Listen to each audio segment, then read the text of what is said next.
নমস্কার। আজ আমার নিবেদন সব্যসাচী দেবের লেখা কৃষ্ণা কবিতাটি। আমার কোনো শোক নেই, আমার কোনো বিষাদ নেই। হে কুরুবৃদ্ধগণ, আপনাদের নীরবতায় আমার কোনো ক্ষোভ নেই। পিতামহ ভীষ্ম, ক্ষমা করবেন, আপনাকে প্রণতি জানাবার স্থিরতা আজ নেই।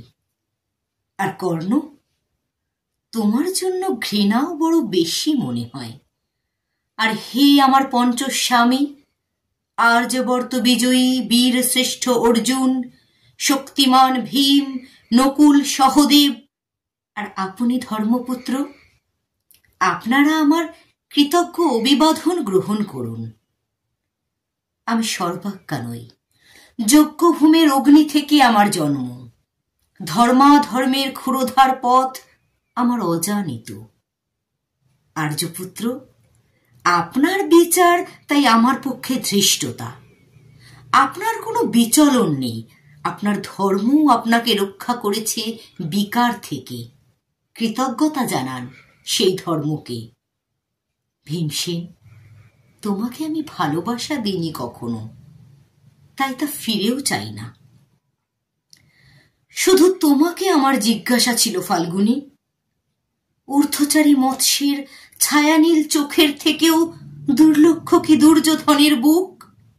বলো সত্য করে, প্রেম নয়, শুধু পৌরুষের আস্ফালনে ছিল পাঞ্চালী বিজয়ের পটভূমি? কিন্তু মিথ্যা প্রশ্ন। আমি জানি তোমার কোনো উত্তর নেই। তোমার শুধু আশা আছে। কৈশোর থেকে তুমি জেনে এসেছো বীর ও ভোগ্যা পৃথিবী আর রূপ ও মুগ্ধা নারী। জেনেছ একদিন ধার্তরাষ্ট্রের হাত ছিনিয়ে নিতে হবে কৌরব উত্তরাধিকার। জেনে এসেছ যেখানে যা কিছু সর্বোত্তম, সেখানেই পৌঁছতে হবে তোমাকে। শুধু এই কুমারী লক্ষ্যের দিকেই তোমার দৃষ্টি ধনঞ্জয়। তাই অনায়াসে তুমি সরে আসো এক নারী হতে অন্য রমণীতে। তোমার পূর্বপুরুষেরা যেমন একদা এক তৃণপ্রান্তরকে নিঃশেষ করে চলে যেতেন বনান্তরে, এই দুটো সভায় দাঁড়িয়ে আমাকে জানতে হলো নারী শুধু কয়েক প্রহরের বিলাস সঙ্গিনী। মণিময় হার, শত সহস্র তরুণী দাসী, দান্ত মাতঙ্গ, গন্ধর্ব প্রেরিত অশ্বযুথ, আর আমি পাণ্ডুপুত্র বধূ। এক পংক্তিতে দাঁড়িয়ে আমরা সবাই অপেক্ষায়। পিতৃগৃহে যেমন দেখেছিলাম আহিরিনীরা দূর গ্রাম থেকে তাদের পসরা নিয়ে আসে, আর তার উপর ঝুঁকে পড়ে লুব্ধ ক্রেতারা, তেমনি উন্মুখ হয়ে আছে যারা আমার পতির আত্মীয়।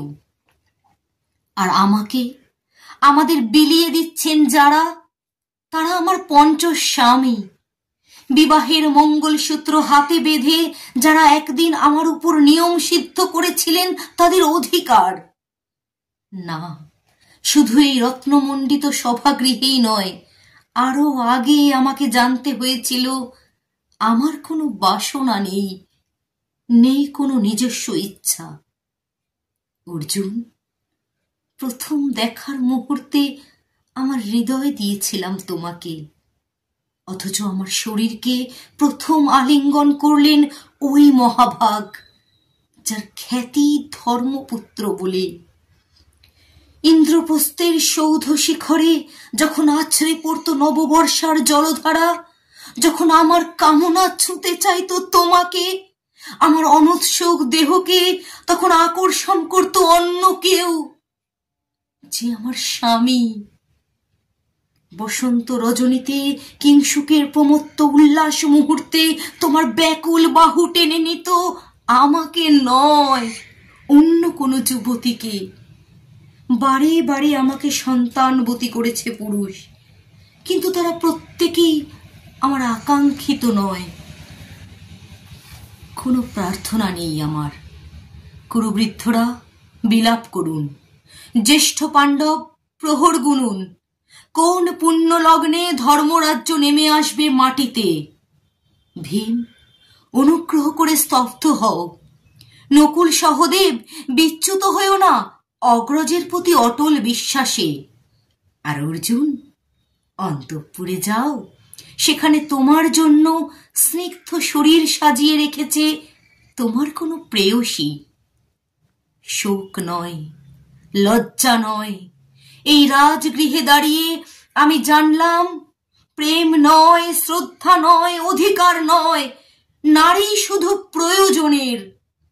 জানলাম এখানে কোনো ভেদ নেই ধর্মপ্রাণ যুধিষ্ঠির, শক্তিমান ভীম, প্রেমিক অর্জুন আর লোলুপ ধৃতরাষ্ট্র নন্দনদের মধ্যে। প্রতিকার চাইছি না, যা শুধু বিলাসের সেই বস্ত্র ছিনিয়ে নেয় যদি কোনো দুঃশাসন, নিক। আমি কাঁদছি না চারপাশে ভাসানের ডিঙায় পশুদের উদ্দাম নাচের ভঙ্গি। আমি দেখছি না চারপাশে ক্লীবদের অক্ষম বিলাপ। আমি শুনছি না। ধনুর্বাণ নেই, আমি ফিরিয়ে আনছি আমার জন্মের স্মৃতি, যজ্ঞের আগুন। দ্রৌপদী নই, নই পাঞ্চালী, নই ভরত কুলবধূ। আমি কৃষ্ণা, যজ্ঞাগ্নি সম্ভূতা, শুধু নারী এক। নমস্কার।